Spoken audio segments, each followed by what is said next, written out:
আল্লাহ পাক তাদেরকে হেফাজত করেছে। আপনারা অবশ্যই জানেন আমাদের আদি পিতা হযরত আদম আলাইহিস সালাতু ওয়াস সালামকে শয়তান ধোঁকা দিয়েছিল। আল্লাহ বলেছিলেন তুমি যাবে না গন্ধমের কাছে।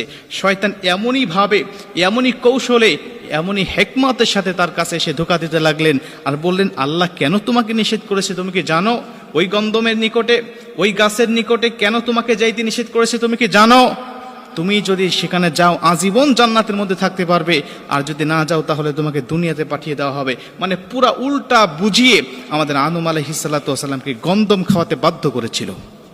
এজন্য আপনাকেও শয়তান আসবে নেক্সট সুরতে ধোঁকা দেওয়ার জন্য, আপনার কাছে আসবে আপনাকে ধোঁকা দিয়ে বোকা বানানোর জন্য, বিভিন্নভাবে আপনাকে ইবাদত থেকে মাহরুম করার জন্য, যেন আপনি জান্নাতে না যেতে পারেন। জাহান্নামে যাওয়ার জন্য আপনার কোন পন্থা, কোন কৌশলে আপনাকে জাহান্নামে নিতে হবে, এই বিষয়গুলো শয়তান আপনাকে ধোঁকা দিয়ে বোকা বানিয়ে আপনাকে নিয়ে যাওয়ার জন্য বিভিন্ন কৌশল করে আপনাকে বাধ্য